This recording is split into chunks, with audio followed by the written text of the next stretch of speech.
गुरु प्यारी साध संगत जी, रसना पवित्र करो, फतेह बुलाओ। वाहिगुरु जी का खालसा, वाहिगुरु जी की फतेह। तो सुखनी साहब जी ਦੀ ਬਾਣੀ ਦੀ ਵਿਆਖਿਆ ਅਸੀਂ ਸਰਵਣ ਕਰ ਰਹੇ ਹਾਂ, ਜਿਸ ਦੇ ਵਿੱਚ 7ਵਾਂ ਸ਼ਲੋਕ ਤੇ ਅਸ਼ਟਪਦੀ ਦੀ ਵਿਆਖਿਆ ਪਹਿਲੀਆਂ 4 ਪੌੜੀਆਂ ਦੀ ਆਪਾਂ ਸਰਵਣ ਕਰਾਂਗੇ।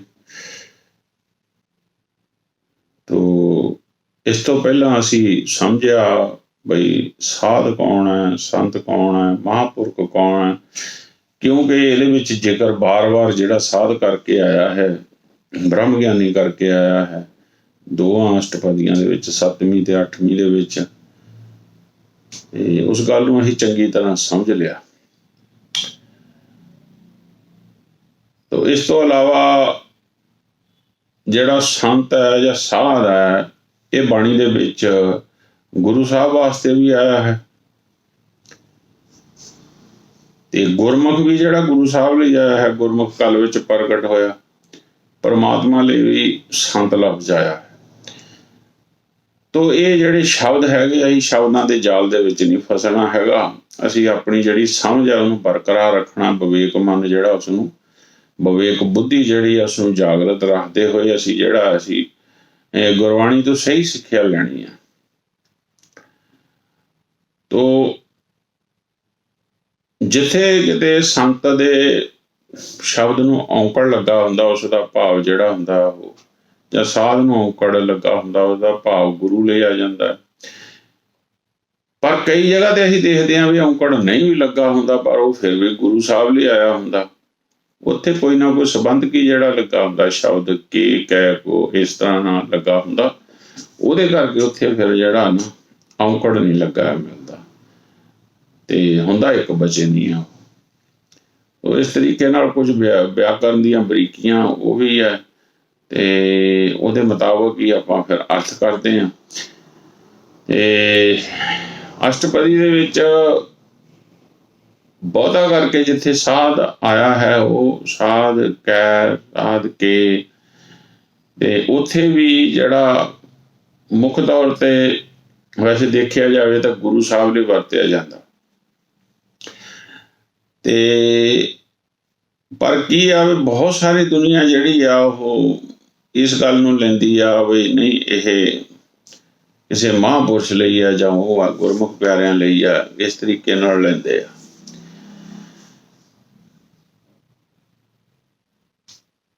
ਹਰ ਜਨ ਹਰ ਦੋਇ ਏਕ ਹੈ, ਭੇਦ ਵਿਵਹਾਰ ਕੁਛ ਨਾ ਹੈ। ਤੋ ਜਿਹੜਾ ਵੈਸੇ ਨਾਮ ਦੇ ਨਾਲ ਜੁੜ ਜਾਏ ਤੇ ਉਹਦੇ ਵਿੱਚ ਤੇ ਪਰਮਾਤਮਾ 'ਚ ਜਾਂ ਗੁਰੂ ਦੇ ਵਿੱਚ, ਇਹਨਾਂ ਦੇ ਵਿੱਚ ਕੋਈ ਅੰਤਰ ਨਹੀਂ ਰਹਿ ਜਾਂਦਾ। ਤੇ ਇਹਨਾਂ ਲਫ਼ਜ਼ਾਂ ਦੇ ਵਿੱਚ ਅਸੀਂ ਚੀਜ਼ਾਂ ਦੇ ਵਿੱਚ ਨਾ ਪਈਏ, ਇਹਨਾਂ ਚੀਜ਼ਾਂ 'ਚ ਨਾ ਪਈਏ। ਅਸੀਂ ਜਿਹੜੀ ਸਿੱਖਿਆ ਮਿਲ ਰਹੀ ਹੈ ਉਹਦੇ ਉੱਤੇ ਧਿਆਨ ਦੇਵਾਂਗੇ ਤਾਂ ਉਹ ਬਾਣੀ ਪੜ੍ਹਨੇ ਦਾ ਸਾਨੂੰ ਫਾਇਦਾ ਹੋਏਗਾ। ਤੋ ਆਰੰਭ ਕਰਦੇ ਹਾਂ, ਜਿੱਦਾਂ ਜਿੱਦਾਂ ਚੱਲੇਗਾ ਉਸੇ ਤਰ੍ਹਾਂ ਆਪਾਂ ਦੇਖਦੇ ਜਾਵਾਂਗੇ। ਸ਼ਲੋਕ ਅਗਮ ਅਗਾਧ ਪਾਰ ਬ੍ਰਹਮ ਸੋਈ, ਜੋ ਜੋ ਕਹੇ ਸੋ ਮੁਕਤਾ ਹੋਏ। ਸੁਨ ਮੀਤਾ ਨਾਨਕ ਬਿਨਵੰਤਾ, ਸਾਧ ਜਨਾ ਕੀ ਅਚਰਜ ਕਥਾ। ਤੋ ਇਹਦੇ ਵਿੱਚ ਅਚਰਜ ਲਫ਼ਜ਼ ਬੋਲਣਾ ਆਪਾਂ ਨੇ, ਕਿਉਂਕਿ ਇਹ ਆ ਕਈ ਲੋਕ ਅਚਰਜ ਬੋਲ ਦਿੰਦੇ, ਅਚਰਜ ਲਫ਼ਜ਼ ਫਿਰ ਕੋਈ ਬਣਦਾ ਨਹੀਂ ਹੈਗਾ, ਤੇ ਇਸ ਕਰਕੇ ਅਚਰਜ ਲਫ਼ਜ਼ ਬੋਲਣਾ ਹੈ। ਉਹ ਬੇਅੰਤ ਪ੍ਰਭੂ ਜੀਵ ਦੀ ਪਹੁੰਚ ਤੋਂ ਪਰੇ ਹੈ ਅਤੇ ਅਥਾਹ, ਤੇ ਜੋ ਜੋ ਇਨਸਾਨ ਉਸ ਨੂੰ ਯਾਦ ਕਰਦਾ ਹੈ ਉਹ ਵਕਾਰਾਂ ਦੀ ਜਾਲ ਦੀ ਖਲਾਸੀ ਪਾ ਲੈਂਦਾ ਹੈ। ਜੋ ਵਕਾਰਾਂ 'ਚ ਫਸਿਆ ਉਹਦੇ ਵਿੱਚੋਂ ਨਿਕਲ ਜਾਂਦਾ, ਮੁਕਤੀ ਪ੍ਰਾਪਤ ਕਰ ਲੈਂਦਾ।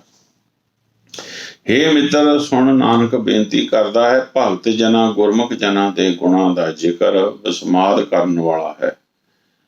ਤੋ ਇਹ ਚੀਜ਼ ਹੈ ਬਈ ਇੱਥੇ, ਕਿਉਂਕਿ ਸਾਧ ਜਨਾਂ ਦੀ ਲਫ਼ਜ਼ ਆ ਗਈ ਆ ਇੱਥੇ, ਅਸੀਂ ਇਸ ਕਰਕੇ ਗੁਰੂ ਲਫ਼ਜ਼ ਜਿਹੜਾ ਨਹੀਂ ਵਰਤਦੇ, ਕਿਉਂਕਿ ਸਾਧ ਜਨਾਂ ਦੀ ਗੱਲ ਆ ਗਈ ਆ, ਬਹੁਤਿਆਂ ਦੀ ਆ ਗਈ ਹੈ। ਤੇ ਇੱਥੇ ਫਿਰ ਸਾਧ ਜਨਾਂ ਦਾ ਮਤਲਬ ਅਸੀਂ ਗੁਰਮੁਖਾਂ ਦੀ ਗੱਲ, ਭਗਤਾਂ ਦੀ ਗੱਲ ਹੈ, ਉਹ ਹੈ ਜਿਨ੍ਹਾਂ ਨੇ ਮਨ ਨੂੰ ਆਪਣੇ ਨੂੰ ਸਾਧਿਆ ਹੋਇਆ, ਉਹਨਾਂ ਦੀ ਗੱਲ ਹੈ। ਗੁਰਮੁਖ ਜਨ ਕਿਹੜੇ ਹੈ, ਇਸ ਬਾਰੇ ਸੋਝੀ ਅਸੀਂ ਗੁਰੂ ਸਾਹਿਬਾਨ ਤੋਂ ਲੈ ਲੈਂਦੇ ਹਾਂ। ਗੁਰੂ ਨਾਨਕ ਸਾਹਿਬ ਨੂੰ ਆਪਣੇ ਜੀਵਨ ਵਿੱਚ ਬ੍ਰਹਮ ਗਿਆਨੀ ਮਿਲੇ ਹਨ, ਭਾਈ ਲਾਲੋ ਜੀ। ਕੋਈ ਚੋਲਾ ਨਹੀਂ ਪਾਇਆ ਹੋਇਆ, ਕੋਈ ਤਪੱਸਿਆ ਨਹੀਂ ਕਰ ਰਹੇ, ਕੋਈ ਕੌਤੀ ਜਪਾਂ ਤਪਾਂ ਵਿੱਚ ਨਹੀਂ ਲੱਗੇ ਹੋਏ, ਸਿਰਫ ਕਿਰਤੀ ਹਨ ਤੇ ਮਨ ਗੁਰੂ ਦੀ ਸਿੱਖਿਆ ਅਨੁਸਾਰ ਘੜਿਆ ਹੋਇਆ ਹੈ। ਇਹਨਾਂ ਤੋਂ ਇਲਾਵਾ ਜਿੰਨੇ ਵੀ ਗੁਰਮੁਖ ਪਿਆਰੇ ਮਿਲੇ ਹਨ ਸਾਰੇ ਸੰਸਾਰੀ ਹਨ। ਇਹਦੇ ਨਾਲ ਹੀ ਉਹ ਉਹਨਾਂ ਨੂੰ ਵੀ ਮਿਲਿਆ ਜੋ ਬਹੁਤੀ ਧਾਰਮਿਕ ਕਰਮਾਂ ਵਿੱਚ ਲੱਗੇ ਹੋਏ ਸਨ। ਉਹਨਾਂ ਨੂੰ ਜੰਗਲਾਂ ਵਿੱਚ ਜਾ ਕੇ ਥਾਂ ਥਾਂ ਧਾਰਮਿਕ ਸਥਾਨਾਂ ਤੇ ਜਾ ਕੇ ਸਮਝਾਇਆ ਹੈ ਕਿ ਜੋ ਤੁਸੀਂ ਇਹ ਕਰ ਰਹੇ ਹੋ ਇਹ ਪਰਮਾਤਮਾ ਦੀ ਭਗਤੀ ਨਹੀਂ ਹੈ। ਪ੍ਰਭੂ ਇਸ ਨਾਲ ਖੁਸ਼ ਨਹੀਂ ਹੁੰਦਾ। ਪਰ ਸਾਡੀ ਤਰਾਸਦੀ ਇਹ ਹੈ ਕਿ ਅੱਜ ਸਾਡੀ ਦ੍ਰਿਸ਼ਟੀ ਵਿੱਚ ਬ੍ਰਹਮ ਗਿਆਨੀ ਉਹ ਹੈ ਜੋ ਵਿਹਲੜ ਜੀਵਨ ਬਤੀਤ ਕਰਦਾ ਹੋਇਆ ਇਹਨਾਂ ਹੀ ਜਪਾਂ ਤਪਾਂ ਵਿੱਚ ਸੰਗਤ ਨੂੰ ਲਗਾ ਰਿਹਾ। ਇਹ ਇੱਕ ਸਾਡਾ ਅੱਜ ਜਿਹੜਾ ਬਹੁਤ ਵੱਡਾ ਮਸਲਾ ਬਣਿਆ ਹੋਇਆ ਇਹ ਹੈ, ਕਿਉਂਕਿ ਜਿਵੇਂ ਮੈਂ ਪਹਿਲਾਂ ਵੀ ਗੱਲ ਕੀਤੀ ਆ ਬਈ ਬਚਪਨ ਤੋਂ ਹੀ ਜੋ ਸਾਡੇ ਫੀਡ ਹੋ ਰਿਹਾ ਉਹਦੇ ਮੁਤਾਬਕ ਹੀ ਸਾਡੀ ਸੋਚ ਬਣ ਜਾਂਦੀ ਹੈ। ਤਾਂ ਇਹ ਚੀਜ਼ ਸਾਡੇ ਮਨਾਂ ਦੇ ਵਿੱਚ ਸ਼ੁਰੂ ਤੋਂ ਟਿਕਾਈ ਹੋਈ ਹੈ ਵੀ ਬ੍ਰਹਮ ਗਿਆਨੀ ਹਨ, ਬੜੀ ਤਪੱਸਿਆ ਕਰਦੇ ਆ, ਇੰਨੇ ਘੰਟੇ ਦੀ ਤਪੱਸਿਆ, ਇੰਨੇ ਦਿਨ ਸਮਾਧੀ ਲਾ ਰੱਖਦੇ ਹਨ। ਜਦ ਕਿ ਬਾਣੀ ਜਿਹੜੀ ਇਹਨਾਂ ਚੀਜ਼ਾਂ ਦਾ ਖੰਡਨ ਕਰਦੀ ਆ। ਜਪਜੀ ਸਾਹਿਬ ਦੀ ਬਾਣੀ ਦੀ ਪਹਿਲੀ ਪੰਕਤੀ ਤੇ ਪਹਿਲੀ ਜਿਹੜੀ ਪੌੜੀ ਆ ਉਹਦੇ ਵਿੱਚ ਇਹਨਾਂ ਸਾਰੇ ਕਰਮਾਂ ਦਾ ਖੰਡਨ ਕੀਤਾ ਹੋਇਆ ਤੇ ਖੰਡਨ ਕਰਕੇ ਜਿਹੜਾ ਇੱਕ ਹੁਕਮ ਦੇ ਰਜਾਈ ਚੱਲਣ ਦਾ ਰਸਤਾ ਜਿਹੜਾ ਉਹ ਸਾਨੂੰ ਉਹਨਾਂ ਨੇ ਦਿੱਤਾ ਪਰਮਾਤਮਾ ਨੂੰ ਮਿਲਣ ਦਾ। ਤੇ ਅਸੀਂ ਜਿਹੜਾ ਫੇਰ ਉਹਨਾਂ ਚੀਜ਼ਾਂ ਦੇ ਮਗਰ ਲੱਗੇ ਹਨ। ਤੋ ਚੁੱਪੇ ਚੁੱਪ ਨਾ ਹੋਵੇ ਜੇ ਲਾਏ ਰਹਾ ਲਿਵਤਾਰ। ਲਿਵਤਾਰ ਦਾ ਮਤਲਬ ਹੁੰਦਾ ਵੀ ਸਮਾਧੀ, ਇੱਕ ਸਾਰ ਸਮਾਧੀ ਲਾ ਕੇ ਬੈਠਣਾ। ਉਹ ਹਰ ਰੋਜ਼ ਅਸੀਂ ਪੜ੍ਹਦੇ ਹਾਂ, ਸੁਣਦੇ ਹਾਂ, ਸਮਝਦੇ ਵੀ ਹਾਂ। ਤੋ ਫਿਰ ਵੀ ਆਪਾਂ ਉਹਨਾਂ ਚੀਜ਼ਾਂ ਨੂੰ ਅਸੀਂ ਉਹ ਜਿਹੜੇ ਹੁੰਦੇ ਉਹਨਾਂ ਨੂੰ ਮਹਾਂਪੁਰਖ ਮਹਾਨ ਹਸਤੀਆਂ ਆਪਾਂ ਗਿਣਦੇ ਹਾਂ ਜਿਹੜੇ ਵੀ ਜਪਾਂ ਤਪਾਂ ਦੇ ਵਿੱਚ ਆਪ ਵੀ ਲੱਗੇ ਤੇ ਸੰਗਤ ਦੀ। ਭਾਵ ਕੀ ਆ ਵੀ ਗੁਰੂ ਦੀ ਸਿੱਖਿਆ ਦੇ ਉਲਟ ਸਾਰੇ ਕਰਮ ਕਰ ਰਹੇ ਆ। ਕਈਆਂ ਨੇ ਵਿਆਹ ਨਹੀਂ ਕਰਾਏ ਹੋਏ ਤੇ ਆਪਣੇ ਆਪ ਨੂੰ ਬ੍ਰਹਮਚਾਰੀ ਜਾਂ ਜਤੀ ਅਖਵਾਉਂਦੇ ਆ। ਸੰਗਤ ਉਹਨਾਂ ਨੂੰ ਗੁਰੂਆਂ ਨਾਲੋਂ ਵੀ ਉੱਚਾ ਮੰਨਦੀ ਹੈ। ਗੁਰੂ ਸਾਹਿਬ ਨੇ ਜਿਹੜਾ ਆਪਣੇ ਜੀਵਨ ਦੇ ਵਿੱਚ ਅਸੀਂ ਦੇਖੀਏ ਸਾਰੇ ਗੁਰੂ ਸਾਹਿਬਾਨ ਨੇ ਜਿਹੜਾ ਇੱਕ ਗ੍ਰਹਿਸਥੀ ਜੀਵਨ ਜਿਹੜਾ ਆ ਉਹ ਅਪਣਾਇਆ। ਵੀ ਇਹੀ ਕਹੀਏ ਨਾ ਬਈ ਉਹ ਕੋਈ ਬ੍ਰਹਮਚਾਰਿਆ ਦਾ ਉਹਨਾਂ ਨੇ ਆਪ ਜੀਵਨ ਬਤੀਤ ਕੀਤਾ ਹੋਵੇ, ਗੁਰੂਆਂ ਨੇ ਨਹੀਂ ਕੀਤਾ। ਗੁਰੂ ਸਾਹਿਬ ਨੇ ਸਾਨੂੰ ਵੀ ਇਹੀ ਹੁਕਮ ਕੀਤੇ ਆ ਬਈ ਵਿੱਚ ਰਹਿੰਦਿਆਂ ਹੋਇਆਂ ਆਪਾਂ ਨੇ ਗ੍ਰਹਿਸਥ ਜੀਵਨ 'ਚ ਰਹਿੰਦਿਆਂ ਹੋਇਆਂ ਵੀ ਅਸੀਂ ਕਿਸ ਤਰ੍ਹਾਂ ਨਾਲ ਵਿਕਾਰਾਂ ਤੋਂ ਛੁਟਕਾਰਾ ਪਾ ਕੇ ਹੁਕਮ ਦੇ ਅੰਦਰ ਜੀਵਨ ਬਤੀਤ ਕਰ ਸਕਦੇ ਹਾਂ। ਇਹ ਗੁਰੂ ਸਾਹਿਬ ਦਾ ਸਾਨੂੰ ਹੁਕਮ ਹੈ, ਇਹ ਸਾਨੂੰ ਇੱਕ ਸਿੱਖਿਆ। ਪਰ ਅਸੀਂ ਫਿਰ ਵੀ ਜਿਹੜੇ ਆਪਣੇ ਮਨ ਹੈਗੇ ਉਹਨਾਂ ਲਈ ਸਾਡੇ ਮਨਾਂ ਦੇ ਵਿੱਚ ਬੜਾ ਆਉਂਦਾ ਵੀ ਉਹ ਫਲਾਣੇ ਬਾਬਾ ਜੀ ਬ੍ਰਹਮਚਾਰੀ ਆ। ਹੁਣ ਇਹ ਅਸਲੀਅਤ ਜਿਹੜੀ ਆ ਕੀ ਜਾਣਦੇ ਆ ਆਪਾਂ ਕੀ ਆ ਨਾ। ਤੇ ਇਸ ਕਰਕੇ ਵੀ ਵੈਸੇ ਵੀ ਦੇਖਿਆ ਗੁਰੂ ਸਾਹਿਬ ਨੇ ਕਿਸੇ ਵੀ ਇਸ ਤਰ੍ਹਾਂ ਦੇ ਜਿਹੜੇ ਸਾਧ ਸੀਗੇ ਉਸ ਟਾਈਮ ਵੀ ਸੀਗੇ, ਬੜੇ ਸੀਗੇ, ਉਹਨਾਂ ਦੀ ਗੁਰੂ ਸਾਹਿਬ ਨੇ ਕਿਸੇ ਦੀ ਵੀ ਬਾਣੀ ਜਿਹੜੀ ਆ ਗੁਰੂ ਗ੍ਰੰਥ ਸਾਹਿਬ 'ਚ ਦਰਜ ਨਹੀਂ ਕੀਤੀ। ਉਹ ਬਾਣੀ ਵੀ ਬਥੇਰੀ ਲਿਖਦੇ ਸੀ ਤੇ ਉਹ ਜਿਹੜੇ ਸੀਗੇ ਉਦੋਂ ਵੀ ਤੇ ਅੱਜ ਦੇ ਵੀ ਵਾਲਿਆਂ ਵਾਂਗ ਵੀ ਉਹ ਬੜੇ ਰਾਜਿਆਂ ਮਹਾਰਾਜਿਆਂ ਦੇ ਚੇਤੇ ਸੀਗੇ। ਉਹ ਜਿਵੇਂ ਅੱਜ ਵੀ ਜਿਹੜੇ ਇੱਦਾਂ ਦੇ ਆ ਨਾ ਉਹ ਰਾਜੇ ਮਹਾਰਾਜਿਆਂ ਨਾਲ ਉਹਨਾਂ ਦੇ ਰਾਜਸੀ ਕਨੈਕਸ਼ਨ ਉਹਨਾਂ ਦੇ ਬਣੇ ਹੋਏ ਆ, ਆਪਾਂ ਸਾਰੇ ਜਾਣਦੇ ਹੀ ਆ। ਤੇ ਉਹ ਫਿਰ ਜਿਹੜਾ ਉਹਨਾਂ ਦੀ ਬਾਣੀ ਦਰਜ ਨਹੀਂ ਹੋਏ ਨਾਰਾਜ਼ ਹੋ ਗਏ ਤੇ ਉਹ ਜਿਹੜੇ ਆ ਫਿਰ ਗੁਰੂ ਸਾਹਿਬ ਦੇ ਖਿਲਾਫ ਰਾਜਿਆਂ ਮਹਾਰਾਜਿਆਂ ਨੂੰ ਜਾ ਕੇ ਭੜਕਾਇਆ ਕਿਉਂਕਿ ਉਹਨਾਂ ਦੀ ਚੱਲਦੀ ਆ। ਤੇ ਉਹਨਾਂ ਨੇ ਕਿਹਾ ਵੀ ਇਹ ਸਾਨੂੰ ਜਿਹੜਾ ਸੰਤਾਂ ਮਹਾਂਪੁਰਸ਼ਾਂ ਨੂੰ ਇਹ ਕੁਝ ਨਹੀਂ ਸਮਝਦੇ ਹਨ, ਜਿਹੜੇ ਵੀ ਕੋਈ ਅਖੌਤੀ ਧਾਰਮਿਕ ਕਰਮ ਵੀ ਨਹੀਂ ਕਰਦੇ ਉਹਨਾਂ ਦੀ ਬਾਣੀ ਗੁਰੂ ਗ੍ਰੰਥ ਸਾਹਿਬ ਵਿੱਚ ਦਰਜ ਕਰ ਲਈ ਆ। ਬਈ ਕਹਿੰਦੇ ਉਹ ਬੰਦੇ ਜਿਹੜੇ ਹੈ ਹੀ ਨਹੀਂ ਧਾਰਮਿਕ ਹਨ। ਜਿਵੇਂ ਨਾਮਾ ਮਾਇਆ ਮੋਇਆ ਕਹੇ ਤਰਲੋਚਨ ਮੀਤ ਕਾਹੇ ਛਿਪੋ ਛਾਇਲੀ ਰਾਮ ਨਾ ਲਾਵੇ ਚੀਤ। ਨਾਮਾ ਕਹੇ ਤਰਲੋਚਨਾ ਮੁਖ ਦੇ ਰਾਮ ਸੰਭਾਲ ਹਾਥ ਪਾਉਂ ਤੋਂ ਕਾਮ ਕਰ ਚੀਤ ਨਰਿੰਜਨ ਜਾਲ। ਸਵਾਲ ਵੀ ਹੋ ਗਿਆ, ਜਵਾਬ ਵੀ ਹੋ ਗਿਆ। ਤੂੰ ਤਾਂ ਕਹਿੰਦੇ ਮਾਇਆਧਾਰੀ ਬੰਦਾ, ਤੂੰ ਤਾਂ ਕੰਮ ਕਰਨ ਡਿਆ। ਤੇ ਉਹ ਕਹਿੰਦੇ ਮਾਇਆਧਾਰੀ ਬੰਦੇ ਜਿਹੜੇ ਆ ਕੰਮ ਕਰ ਰਹੇ ਆ, ਉਹ ਆਪਣਾ ਕਿਰਤ ਕਰ ਰਹੇ ਆ, ਉਹਨਾਂ ਦੀ ਬਾਣੀ ਕਹਿੰਦੇ ਦਰਜ ਕੀਤੀ। ਆਹੀ ਜਿਹੜੇ ਸਾਰਾ ਜੀਵਨ ਇਸੇ ਲੇਖੇ ਲਾਇਆ ਭਗਤੀ ਦੇ ਤੇ ਸਾਡੀ ਬਾਣੀ ਜਿਹੜੀ ਇਹਨਾਂ ਨੇ ਦਰਜ ਨਹੀਂ ਕੀਤੀ ਹੈਗੀ ਨਾ। ਨਜ਼ਰੀਆ ਫਰਕ ਹੈ, ਨਜ਼ਰੀਆ ਫਰਕ ਹੈ ਗੁਰੂ ਸਾਹਿਬ ਦਾ ਤੇ ਅੱਜ ਜੇ ਮੈਂ ਕਹਾਂ ਸਾਡਾ ਵੀ ਤੇ ਗੁਰੂ ਸਾਹਿਬ ਦਾ ਵੀ ਨਜ਼ਰੀਆ ਫਰਕ ਹੈ। ਅਸੀਂ ਜਿਹੜੀ ਆਪਣੀ ਸੋਚ ਆ ਅਸੀਂ ਫੇਰ ਉਹਨਾਂ ਵਰਗੀ ਬਣਾ ਲਈ ਹੈ, ਉਹਦੇ ਵਿੱਚੋਂ ਨਿਕਲੀਏ। ਤੇ ਇਹ ਸਾਨੂੰ ਗੁਰੂ ਸਾਹਿਬ ਵਰਗੀ ਦ੍ਰਿਸ਼ਟੀ ਬਣਾਉਣੀ ਹੈ। ਉਹਨਾਂ ਨੇ ਇੱਕ ਜੋੜੇ ਗੰਢਣ ਵਾਲਾ ਰਵਿਦਾਸ ਜੀ, ਇੱਕ ਜੁਲਾਹਾ ਕਬੀਰ ਦੇ, ਇੱਕ ਕੱਪੜੇ ਰੰਗਣ ਵਾਲਾ ਨਾਮਦੇਵ ਜੀ, ਉਹਨਾਂ ਦੇ ਵਿੱਚ ਉਹਨਾਂ ਨੂੰ ਸੰਤ ਤੇ ਭਗਤ ਨਜ਼ਰ ਆਏ ਆ। ਕੋਈ ਉਹਨਾਂ ਨੇ ਵੀ ਮਤਲਬ ਕੱਪੜੇ ਨਹੀਂ ਪਾਏ ਉਹ ਭਗਵੇਂ, ਜਾਂ ਅਸੀਂ ਕਹੀਏ ਉਹਨਾਂ ਨੇ ਕੋਈ ਖਾਸ ਡਰੈਸ ਨਹੀਂ ਪਾਈ ਉਹਨਾਂ ਲੋਕਾਂ ਨੇ। ਉਹਦਾ ਜਿਵੇਂ ਕਿਰਤੀ ਹੈਗੇ, ਕਿਰਤ ਕਰਨ ਵਾਲੇ ਜਿਹੋ ਜਿਹਾ ਉਹਨਾਂ ਦਾ ਵੇਸ਼ ਸੀਗਾ ਉਹੋ ਜਿਹੇ ਵੇਸ਼ ਦੇ ਵਿੱਚੋਂ ਮਿਲਿਆ। ਪਰ ਅਵਸਥਾ ਦੀ ਗੱਲ ਹੈ, ਅਵਸਥਾ ਕੀ ਆ ਹਨਾ, ਸੁਰਤ ਮਤ ਮਨ ਬੁੱਧ ਦੇ ਵਿੱਚ ਕੀ ਵਸਿਆ ਹੋਇਆ ਹਨਾ, ਉਹ ਘੜਿਆ ਹੋਇਆ ਕਿ ਨਹੀਂ ਘੜਿਆ ਹੋਇਆ। ਉਹਨਾਂ ਦੇ ਵਿੱਚ ਉਹਨਾਂ ਨੂੰ ਸੰਤ ਨਜ਼ਰ ਆਏ, ਸਾਧੂ ਨਜ਼ਰ ਆਏ, ਬ੍ਰਹਮ ਗਿਆਨੀ ਨਜ਼ਰ ਆਏ ਆ। ਤੋ ਐਸੇ ਸਾਧਾਂ ਤੇ ਬ੍ਰਹਮ ਗਿਆਨੀਆਂ ਦੀ ਸੰਗਤ ਨਾਲ ਫਲ ਮਿਲਣਾ ਹੈ ਐਸੇ। ਤੋ ਇਸ ਚੀਜ਼ ਨੂੰ ਆਪਾਂ ਧਿਆਨ ਦੇ ਵਿੱਚ ਰੱਖਾਂਗੇ, ਫਿਰ ਜਿਹੜੀ ਆ ਸਾਡੇ ਗੱਲ ਜਿਹੜੀ ਆ ਸਮਝ ਆਉਂਦੀ ਜਾਏਗੀ। ਅਸ਼ਟਪਦੀ ਜਿਹੜੀ ਆ ਉਹ ਸ਼ੁਰੂ ਹੁੰਦੀ ਆ, ਸਾਧ ਕੇ ਸੰਗ ਮੁਖ ਉਜਲ ਹੋਤ, ਸਾਧ ਸੰਗ ਮਲ ਸਗਲੀ ਹੋਤ, ਸਾਧ ਕੇ ਸੰਗ ਮਿਟੇ ਅਪਮਾਨ, ਸਾਧ ਕੇ ਸੰਗ ਪ੍ਰਗਟੇ ਸੋ ਗਿਆਨ, ਸਾਧ ਕੇ ਸੰਗ ਬੁਝੇ ਪ੍ਰਭ ਨੇਰਾ, ਸਾਧ ਸੰਗ ਸਭ ਹੋਤ ਨਵੇਰਾ, ਸਾਧ ਕੇ ਸੰਗ ਪਾਏ ਨਾਮ ਰਤਨ, ਸਾਧ ਕੇ ਸੰਗ ਏਕ ਉਪਰ ਜਤਨ, साध की महिमा बरने कौन पुरानी, नानक साध की शोभा प्रभु माहे समानी। तो साध कै संग मुख उजल होत, साध संग मल सगली होत।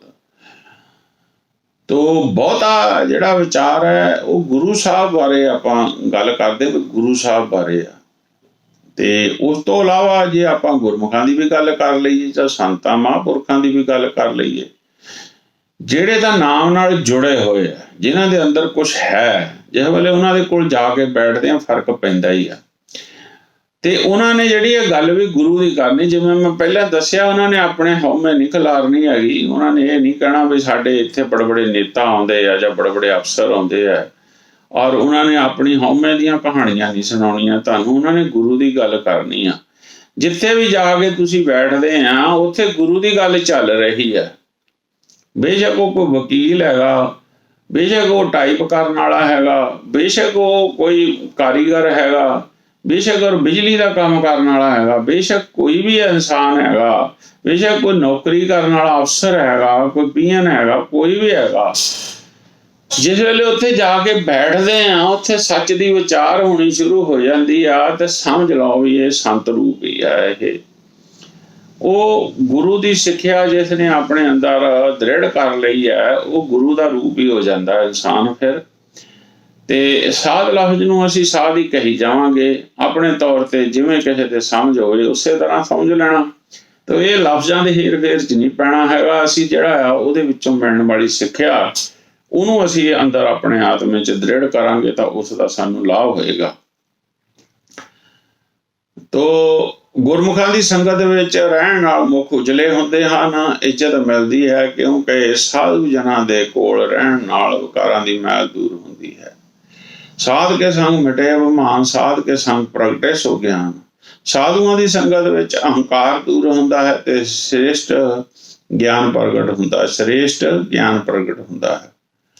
ਸਾਧ ਕੇ ਸੰਗ ਬੁਝੇ ਪ੍ਰਭ ਨੇਰਾ, ਸਾਧ ਸੰਗ ਸਭ ਹੋਤ ਨਵੇਰਾ।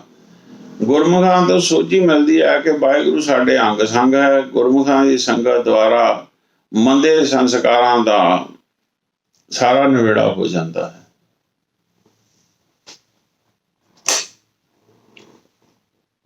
ਸਾਧ ਕੇ ਸੰਗ ਪਾਏ ਨਾਮ ਰਤਨ, ਸਾਧ ਕੇ ਸੰਗ ਏਕ ਉਪਰ ਜਤਨ। ਤੇ ਗੁਰਮੁਖਾਂ ਦੀ ਸੰਗਤ ਵਿੱਚ ਮਨੁੱਖ ਨਾਮ ਰੂਪੀ ਰਤਨ ਦੀ ਪ੍ਰਾਪਤੀ ਕਰਦਾ ਹੈ। ਨਾਮ ਦੀ ਗੱਲ ਹੋ ਰਹੀ ਹੈ ਨਾ, ਕਿਉਂਕਿ ਉਹਨਾਂ ਦੇ ਅੰਦਰ ਨਾਮ ਰੂਪੀ ਗੁਣ ਹਨ, ਇਸ ਲਈ ਆਪ ਜੀ ਨੂੰ ਵੀ ਨਾਮ ਦੇ ਗੁਣਾਂ ਦੀ ਜਾਣਕਾਰੀ ਦਿੰਦੇ ਹਨ। ਤੋ ਇੱਥੇ ਨਾਮ ਰਤਨ ਲਿਖਿਆ, ਪਰ ਕਈ ਜਗ੍ਹਾ ਤੇ ਰਤਨ ਹੀ ਇਕੱਲਾ ਲਿਖਿਆ ਹੁੰਦਾ। ਉੱਥੇ ਆਪਾਂ ਸਮਝ ਲਈਏ ਵੀ ਇੱਕ ਜਗ੍ਹਾ ਤੇ ਡੈਫੀਨੇਸ਼ਨ ਦੇ ਦਿੱਤੀ ਗੁਰੂ ਸਾਹਿਬ ਨੇ ਰਤਨ ਦੀ ਵੀ, ਨਾਮ ਰਤਨ ਆ। ਤੇ ਦੂਸਰੀ ਜਗ੍ਹਾ ਜਿੱਦਾਂ ਰਤਨਾਂ ਦੀ, ਹੀਰਿਆਂ ਦੀ, ਲਾਲਾਂ ਦੀ ਗੱਲ ਹੁੰਦੀ ਆ, ਉੱਥੇ ਸਮਝ ਲਿਆ ਕਰੀਏ। ਜਾਂ ਧਨ ਦੀ ਗੱਲ ਹੁੰਦੀ ਆ ਤਾਂ ਨਾਮ ਧਨ ਵੀ ਅਸੀਂ ਪੜ੍ਹਦੇ ਹਾਂ। ਤੋ ਇਹ ਨਾਮ ਦੀ ਵੀ ਗੱਲ ਹੁੰਦੀ ਹਰ ਇੱਕ ਜਗ੍ਹਾ ਦੇ ਉੱਤੇ। ਇਸ ਨੂੰ ਆਪਾਂ ਸਮਝਣਾ ਹੈਗਾ। ਪਰ ਅਸੀਂ ਦੇਖਿਆ ਵੀ ਜਿਹੜੇ ਮਾਇਆ ਦੀ ਗ੍ਰਿਫਤ ਵਿੱਚ ਹਨ, ਬੇਸ਼ੱਕ ਸਾਧ ਸੰਗਾਂ ਵਾਲਾ ਪਹਿਰਾਵਾ ਪਾਇਆ, ਸਾਧਾਂ ਸੰਤਾਂ ਵਾਲਾ, ਤੇ ਨਾਮ ਰੂਪੀ ਗੁਣ ਨਹੀਂ ਸਿਖਾ ਸਕਦੇ। ਸਿਰਫ ਜਪਣ ਲਈ ਨਾਮ ਰੂਪੀ ਮੰਤਰ ਦੇ ਸਕਦੇ ਹਨ। ਇਸ ਤਰ੍ਹਾਂ ਹੁੰਦਾ ਰਿਹਾ। ਗੁਰਮੁਖਾਂ ਦੀ ਸੰਗਤ ਵਿੱਚ ਰਹਿਣ ਨਾਲ ਇਨਸਾਨ ਇੱਕ ਪਰਮਾਤਮਾ ਦੀ ਭਗਤੀ ਕਰਦਾ ਹੈ, ਪਰ ਅਖੌਤੀ ਸੰਤਾਂ ਪਾਸ ਜਾ ਕੇ ਆਪ ਕਈ ਭਗਵਾਨਾਂ ਦੇ ਪੁਜਾਰੀ ਬਣੋਗੇ, ਕਿਉਂਕਿ ਉਹ ਇੱਕ ਦੀ ਪੂਜਾ ਦਾ ਸਿਧਾਂਤ ਨਹੀਂ ਦੱਸਦੇ, ਕਿਉਂਕਿ ਇਸ ਨਾਲ ਦੁਕਾਨਦਾਰੀ ਘਟਣ ਦਾ ਖਦਸ਼ਾ ਰਹਿੰਦਾ। ਇਸ ਲਈ ਉਹ ਗੁਰੂ ਨਾਨਕ ਸਾਹਿਬ ਦੀ ਸਿੱਖਿਆ ਦੇ ਉਲਟ ਜਪਜੀ ਸਾਹਿਬ ਵਿੱਚ ਖੰਡਨ ਕੀਤੇ ਗਏ ਸਾਰੇ ਭਗਵਾਨਾਂ ਨੂੰ ਮਾਨਤਾ ਦਿੰਦੇ ਅਤੇ ਨਾਲ ਇੱਕ ਓਂਕਾਰ ਦੇ ਉਪਾਸਕ ਹੋਣ ਦਾ ਦਾਅਵਾ ਵੀ ਕਰਦੇ ਹਨ। ਇੱਕ ਸਮੇਂ ਕਈ ਭਗਵਾਨ ਮੰਨਣ ਅਤੇ ਇੱਕ ਮੰਨਣ ਦਾ ਫਾਰਮੂਲਾ ਕਿਵੇਂ ਲਗਾਉਂਦੇ ਹਨ, ਇਹ ਸਮਝ ਨਹੀਂ ਆਉਂਦਾ। ਇੱਕ ਪਾਸੇ ਤਾਂ ਉਹ ਕਈ ਸਾਰੇ ਭਗਵਾਨਾਂ ਨੂੰ ਵੀ ਮੰਨੀ ਜਾਂਦੇ ਆ, ਦੂਜੇ ਪਾਸੇ ਇੱਕ ਭਗਵਾਨ ਨੂੰ ਮੰਨਣ ਦਾ ਫਾਰਮੂਲਾ ਜਿਹੜਾ ਇੱਕ ਓਂਕਾਰ ਆ ਉਸ ਨੂੰ ਵੀ ਮੰਨਦੇ ਆ। ਇਹ ਦੋਨੇ ਚੀਜ਼ਾਂ ਨੂੰ ਲੈ ਕੇ ਕਿਵੇਂ ਚੱਲਦੇ ਮੇਰੇ ਸਮਝ ਨਹੀਂ ਆਉਂਦਾ। ਕਈ ਗੁਰਮੁਖ ਪਿਆਰੇ ਮਿਲਦੇ ਆ, ਉਹਨਾਂ ਦੀ ਵੀ ਵਿਚਾਰਧਾਰਾ ਐਸੀ ਆ। ਕਈ ਪਾਠੀ ਰਾਗੀ ਜਾਂ ਹੋਰ ਵੀ ਕਈ ਮਿਲਦੇ ਆ, ਉਹਨਾਂ ਦੀ ਵਿਚਾਰਧਾਰਾ ਵੀ ਐਸੀ ਮੈਂ ਦੇਖੀ ਹੈ। ਤੇ ਜਿਹੜਾ ਉਹਨਾਂ ਨੂੰ ਕੋਈ ਬਾਣੀ ਦਾ ਪ੍ਰਮਾਣ ਦੇ ਕੇ ਵੀ ਆਪਾਂ ਸਮਝਾਉਂਦੇ ਆ ਜਾਂ ਸਮਝਣ ਦਾ ਯਤਨ ਕਰਦੇ ਆ, ਤੇ ਉਹਦੇ ਵੀ ਉਲਟ ਸੁਲਟ ਅਰਥ ਕਰਕੇ ਤਾਂ ਉਸ ਨੂੰ ਵੀ ਉਹ ਕਹਿ ਦਿੰਦੇ ਨਹੀਂ ਜੀ ਇਹਦਾ ਮਤਲਬ ਇਹ ਨਹੀਂ ਆ, ਤੇ ਉਹ ਕਹਿ ਦਿੰਦੇ ਸਾਰੇ ਠੀਕ ਹੀ ਆ, ਸਭ ਠੀਕ ਹੀ ਆ। ਉਹਨਾਂ ਦੀ ਵਿਚਾਰਧਾਰਾ ਇਸ ਤਰ੍ਹਾਂ ਦੀ ਹੁੰਦੀ ਆ। ਤੋ ਇਸ ਗੱਲ ਨੂੰ ਵੀ ਅਸੀਂ ਜਰਾ ਲੈਣਾ ਹੈਗਾ, ਇਸ ਗੱਲ ਨੂੰ ਵੀ ਆਪਾਂ ਨੇ ਸਮਝਣਾ ਹੈਗਾ ਵੀ ਕਿਹੜਾ ਠੀਕ ਹੈ ਤੇ ਕਿਹੜਾ ਗਲਤ ਹੈਗਾ। ਸਾਧ ਕੀ ਮਹਿਮਾ ਬਾਨੇ ਕੌਣ ਪ੍ਰਾਨੀ, ਨਾਨਕ ਸਾਧ ਕੀ ਸ਼ੋਭਾ ਪ੍ਰਭ ਮਾਹੇ ਸਮਾਨੇ। ਸਾਧੂਆਂ ਦੀ ਵਡਿਆਈ ਕਿਹੜਾ ਮਨੁੱਖ ਬਿਆਨ ਕਰ ਸਕਦਾ ਹੈ। ਇਹ ਨਾਨਕ ਸਾਧ ਜਨਾਂ ਦੀ ਸ਼ੋਭਾ ਪਰਮੇਸ਼ਰ ਦੀ ਸ਼ੋਭਾ ਵਰਗੀ ਹੋ ਜਾਂਦੀ, ਕਿਉਂਕਿ ਇਹ ਉਹਨਾਂ ਦੇ ਨਾਮ ਰੂਪੀ ਜਿਹੜੇ ਰੱਬੀ ਗੁਣਾਂ ਨੂੰ ਹਿਰਦੇ ਅੰਦਰ ਗ੍ਰਹਿਣ ਕਰਕੇ ਪ੍ਰਾਪਤ ਕੀਤੀ ਹੁੰਦੀ ਹੈ। ਤੇ ਦੂਸਰੀ ਪੌੜੀ ਆ ਗਈ, ਸਾਧ ਕੇ ਸੰਗ ਗੋਚਰ ਮਿਲੈ, ਸਾਧ ਕੇ ਸੰਗ ਸਦਾ ਪ੍ਰਫੁੱਲੈ। ਸਾਧ ਕੇ ਸੰਗ ਆਵੇ ਬਸ ਪੰਚਾ, ਸਾਧ ਸੰਗ ਅੰਮ੍ਰਿਤ ਰਸ ਪੁੰਚਾ। ਸਾਧ ਸੰਗ ਅੰਮ੍ਰਿਤ ਰਸ ਪੁੰਚਾ, ਸਾਧ ਸੰਗ ਉਹ ਸਭ ਕੀ ਰੇਨ, ਸਾਧ ਕੇ ਸੰਗ ਮਨੋਹਰ ਬੈਨ। ਸਾਧ ਕੇ ਸੰਗ ਨ ਕਤੂ ਧਾਵੇ, ਸਾਧ ਸੰਗ ਅਸਥਿਤ ਮਨ ਪਾਵੇ। ਸਾਧ ਕੇ ਸੰਗ ਮਾਇਆ ਤੇ ਪਿੰਨ, ਸਾਧ ਸੰਗ ਨਾਨਕ ਪ੍ਰਭ ਸੋ ਪ੍ਰਸੰਨ।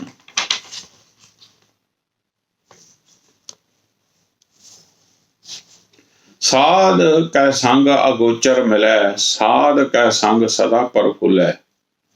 ਤੋ ਇਹ ਗੱਲ ਯਾਦ ਰੱਖੋ ਵੀ ਇਹਨਾਂ ਸਾਰਿਆਂ ਦੇ ਵਿੱਚ ਦੋ ਲਾਵਾਂ ਲੱਗੀਆਂ ਹੋਈਆਂ, ਦੋ ਲਾਵਾਂ ਦੇ ਮੁਤਾਬਕ ਹੀ ਆਪਾਂ ਬੋਲਣਾ। ਇੱਕ ਲਾਮ ਹੋਵੇ ਕੱਕੇ ਨੂੰ ਕੇ ਬੋਲਦੇ ਆ, ਤੇ ਜੇ ਦੋ ਲਾਵਾਂ ਹੋਵੇ ਤਾਂ ਕਹਿ ਬੋਲਦੇ ਆ। ਜਿਵੇਂ ਮੈਂ ਪਹਿਲਾਂ ਵੀ ਸਮਝਾਇਆ ਸੀ, ਹਾਹੇ ਨੂੰ ਇੱਕ ਲਾਮ ਹੋਵੇ ਹੀ ਬੋਲਦੇ ਆ, ਦੋ ਲਾਵਾਂ ਹੋਵੇ ਹੈ ਬੋਲਦੇ ਆ। ਤੋ ਹੈ ਨੂੰ ਆਪਾਂ ਯਾਦ ਕਰ ਲਿਆ ਕਰਨਾ, ਤੇ ਹੈ ਨੂੰ ਕਰਕੇ ਕੱਕੇ ਨੂੰ ਦੋ ਲਾਵਾਂ ਕਹਿ ਬੋਲਣਾ ਹੈ। ਸਾਧ ਕੈ ਸੰਗ ਅਗੋਚਰ ਮਿਲੈ, ਲੱਲੇ ਨੂੰ ਵੀ ਦੋ ਲਾਵਾਂ। ਸਾਧ ਕੇ ਸੰਗ ਸਦਾ ਪ੍ਰਫੁੱਲੈ, ਇੱਥੇ ਵੀ ਦੋ ਲਾਵਾਂ ਹਨ। ਇੰਨਾ ਥੋੜਾ ਜਿਹਾ ਇਹ ਪ੍ਰੋਨਾਊਂਸੀਏਸ਼ਨ ਜਿਹੜੀ ਉਚਾਰਨ ਆ ਇਸ ਤਰ੍ਹਾਂ ਨਾਲ। ਗੁਰਮੁਖਾਂ ਦੇ ਸੰਗਤ ਵਿੱਚ ਉਸ ਅਦ੍ਰਿਸ਼ਟ ਪਰਮੇਸ਼ਰ ਦੀ ਸੋਝੀ ਮਿਲ ਜਾਂਦੀ ਹੈ ਜੋ ਸਰੀਰਕ ਇੰਦਰੀਆਂ ਨਾਲ ਦਿਸਦਾ ਨਹੀਂ ਆ। ਅਗੋਚਰ ਹੁੰਦਾ ਵੀ ਜਿਹੜਾ ਗੋਚਰ ਨਹੀਂ ਆਉਂਦਾ, ਸਾਡੇ ਗੋਚਰ ਚ ਨਹੀਂ ਵੀ ਜਿਹੜਾ ਸਾਡੀਆਂ ਜਿਹੜੀਆਂ ਇੰਦਰੀਆਂ ਉਹਨਾਂ ਦੇ ਨਾਲ ਆਪਾਂ ਦੇਖ ਨਹੀਂ ਸਕਦੇ ਆ। ਅਜਿਹਾ ਮਨੁੱਖ ਹਮੇਸ਼ਾ ਖੜੇ ਮੱਥੇ ਰਹਿੰਦਾ ਹੈ। ਸਾਧ ਕੇ ਸੰਗ ਆਵੇ ਬਸ ਪੰਚਾ, ਸਾਧ ਸੰਗ ਅੰਮ੍ਰਿਤ ਰਸ ਪਹੁੰਚਾ। ਸਾਧ ਜਨਾਂ ਦੀ ਸੰਗਤ ਵਿੱਚ ਰਹਿਣ ਨਾਲ ਪੰਜ ਵਿਕਾਰ ਕਾਮ, ਕ੍ਰੋਧ, ਲੋਭ, ਮੋਹ, ਹੰਕਾਰ ਕਾਬੂ ਵਿੱਚ ਆ ਜਾਂਦੇ ਹਨ। ਸੋ ਇਹ ਉਹਨਾਂ ਦੀ ਸੰਗਤ ਵਿੱਚ ਰਹਿਣ ਨਾਲ ਦੂਰ ਹੋਏ ਹਨ ਜਿਨ੍ਹਾਂ ਨੇ ਪਹਿਲਾਂ ਆਪ ਇਹ ਵਿਕਾਰ ਦੂਰ ਕੀਤੇ ਹੋਏ ਹਨ। ਸੋ ਇਹ ਵੀ ਸਾਧ ਦੀ ਨਿਸ਼ਾਨੀ ਹੈ ਕਿ ਉਸਨੇ ਪੰਜ ਵਿਕਾਰ ਕਾਬੂ ਕੀਤੇ ਹਨ। ਪਰ ਜੇਕਰ ਆਪ ਹੀ ਕਾਮ ਵਿੱਚ ਫਸਿਆ, ਹਰ ਕਿਸੇ ਤੇ ਕ੍ਰੋਧ ਕਰਦਾ, ਮਾਇਆ ਦੇ ਅੰਤਾਂ ਦਾ ਲੋਭੀ ਹੈ, ਮਾਇਆ ਧਾਰੀਆਂ ਦੀ ਆਓ ਭਗਤ ਕਰਦਾ, ਗਰੀਬ ਗੁਰਸਿੱਖਾਂ ਨਾਲ ਬੈਠਣਾ ਪਸੰਦ ਨਹੀਂ ਕਰਦਾ, ਜਿੱਥੋਂ ਲਿਫਾਫਾ ਭਾਰੀ ਮਿਲਦਾ ਉੱਥੇ ਜਾਣਾ ਪਸੰਦ ਕਰਦਾ, ਲਿਫਾਫਾ ਨਾ ਮਿਲੇ ਐਸੇ ਗੁਰਮਤਿ ਸਮਾਗਮ ਜਾਂ ਕੀਰਤਨ ਦਰਬਾਰ ਵਿੱਚ ਜਾਣਾ ਪਸੰਦ ਨਹੀਂ ਕਰਦਾ, ਡੇਰਿਆਂ ਨਾਲ ਮੋਹ ਪਾਇਆ, ਹੈ ਨਾ, ਕੋਈ ਛੱਡਣ ਲਈ ਕਹੇ ਤਾਂ ਲੜਾਈਆਂ ਕਰਦਾ, ਥਾਣੇ ਪਹੁੰਚਦਾ। ਪੰਜਾਬ ਦੇ ਇੱਕ ਬਹੁਤ ਵੱਡੇ ਡੇਰੇ ਦੇ ਦੋ ਸਾਧ ਆਪਸ ਵਿੱਚ ਗੱਦੀ ਲਈ ਲੜ ਰਹੇ ਹਨ ਤੇ ਇੱਕ ਸ਼ਰਾਬੀ ਥਾਣੇਦਾਰ ਨੂੰ ਸਮਝਾ ਰਿਹਾ, ਬਾਬਾ ਜੀ ਲੜੀ ਦਾ ਨਹੀਂ ਹੁੰਦਾ। ਤੋ ਸਭ ਤੋਂ ਵੱਧ ਮੇਲੇ ਉੱਥੇ ਲੱਗਦੇ ਹਨ, ਕੀ ਬਣੇਗਾ ਸਾਡਾ। ਸਾਧ ਨੇ 5 ਕਤਲ ਕੀਤੇ, ਜੇਲ੍ਹ ਵਿੱਚ ਹੈ, ਤੇ ਅਸੀਂ ਕਹਿੰਦੇ ਹਾਂ ਕਿ ਸੰਤਾਂ ਨੇ ਸਿੱਖਾਂ ਦੇ ਕਤਲ ਆਪਣੇ ਸਿਰ ਲਏ ਹਨ। ਭਾਵ ਕਿ ਜਿਹੜੇ ਕਤਲ ਸਿੱਖਾਂ ਨੇ ਕਰਨੇ ਸਨ ਉਹ ਬਾਬਾ ਜੀ ਨੇ ਕੀਤੇ ਹਨ। ਅੱਜ ਦੇ ਬਹੁਤ ਸਾਰੇ ਸਾਧ ਹੰਕਾਰ ਵਿੱਚ ਸਾਰੇ ਹੱਦਾਂ ਬੰਨੇ ਟੱਪੇ ਹੋਏ ਆ। ਉਹਨਾਂ ਪਾਸ ਹਉਮੈ ਦੀਆਂ ਗੱਲਾਂ ਤੋਂ ਇਲਾਵਾ ਹੋਰ ਗੱਲ ਨਹੀਂ ਮਿਲੇਗੀ। ਤੇ ਉਹੀ ਗੱਲ ਆ ਵੀ ਉਹ ਇਹ ਸੁਣਾਉਣਗੇ, ਸਾਡੇ ਕੋਲ ਲੀਡਰ ਆਉਂਦੇ ਆ, ਸਾਡੇ ਕੋਲ ਬੜੀਆਂ ਹਸਤੀਆਂ ਆਉਂਦੀਆਂ, ਅਸੀਂ ਆਹ ਕੰਮ ਕਰਤਾ ਸੀ, ਉਹ ਕਰਤਾ ਸੀ, ਆਹ ਚਮਤਕਾਰ ਕਰਤਾ, ਫਲਾਣੇ ਦੇ ਮੁੰਡਾ ਨਹੀਂ ਸੀ ਹੁੰਦਾ, ਫਲਾਣਾ ਬਿਮਾਰ ਬਹੁਤ ਸੀ, ਏਦਾਂ ਦੀਆਂ ਗੱਲਾਂ। ਆਪ ਭਾਵੇਂ ਬੇਸ਼ੱਕ ਜਿਹੜਾ ਹਰ ਤੀਏ ਦਿਨ ਨਾ ਬੜੇ ਬੜੇ ਹਸਪਤਾਲਾਂ 'ਚ ਤੁਰੇ ਰਹਿੰਦੇ ਆ, ਪਰ ਉਹ ਕਹਿਣਗੇ ਅਸੀਂ ਆਹ ਕਰਤਾ, ਉਹ ਕਰਤਾ। ਜੇਕਰ ਸਾਧ ਆਪ ਹੀ ਪੰਜਾਂ ਵਿਕਾਰਾਂ ਵਿੱਚ ਫਸਿਆ ਤੇ ਉਹ ਆਪ ਫਸਿਆ ਤੇ ਉਹ ਆਪ ਨੂੰ ਕੀ, ਕਿਸੇ ਹੋਰ ਨੂੰ ਕੀ ਛਡਾਏਗਾ। ਤੇ ਇਸ ਗੱਲ ਨੂੰ ਆਪਾਂ ਸਮਝ ਲੈਣਾ। ਤੋ ਸਾਧ ਸੰਗ ਅੰਮ੍ਰਿਤ ਰਸ ਪਹੁੰਚਾ, ਸਾਧ ਦੀ ਸੰਗਤ ਵਿੱਚੋਂ ਨਾਮ ਰੂਪੀ ਅੰਮ੍ਰਿਤ ਰਸ ਪੀਣਾ ਮਿਲਦਾ ਹੈ। ਉਹ ਸਮਤ ਰੂਪੀ ਨਾਮ ਨਾਲ ਸੰਗਤ ਨੂੰ ਜੋੜਦਾ ਹੈ। ਇਹ ਉਸ ਦਾ ਗੁਣ ਹੁੰਦਾ, ਅੰਮ੍ਰਿਤ ਰਸ ਪਹੁੰਚਾ। ਸਾਧ ਸੰਗ ਹੋਏ ਸਭ ਕੀ ਰੇਨ, ਸਾਧ ਕੈ ਸੰਗ ਮਨੋਹਰ ਬੈਨ। ਹੁਣ ਗੱਲ ਫੇਰ ਉਹੀ ਆ ਗਈ ਬਈ ਜਿਹੜਾ ਆਪ ਹੀ ਹਉਮੈ 'ਚ ਫਸਿਆ ਹੋਵੇ ਉਹ ਕਿਸੇ ਨੂੰ ਕੀ ਸਿੱਖਿਆ ਦੇਗਾ ਬਈ ਤੁਸੀਂ ਨਿਮਰਤਾ ਦਾ ਗੁਣ ਧਾਰਨ ਕਰੋ, ਹੈ ਨਾ। ਤੇ ਰੇਨ ਦਾ ਮਤਲਬ ਜਿਵੇਂ ਵੀ ਧੂੜ ਅਸੀਂ ਕਹਿ ਦਿੰਦੇ ਹਾਂ ਨਾ, ਚਰਨਾਂ ਦੀ ਧੂੜ ਕਹਿ ਦਿੰਦੇ ਹਾਂ ਅਸੀਂ, ਤੇ ਉਹ ਹੈ ਗੱਲ। ਜਿਹੜਾ ਆਪ ਹੀ ਹੰਕਾਰ 'ਚ ਹੋਵੇ ਉਹ ਕਿਸੇ ਨੂੰ ਕੀ ਕਰੇਗਾ ਨਾ। ਇਸ ਗੱਲ ਨੂੰ ਆਪਾਂ ਸਮਝਦੇ ਜਾਣਾ।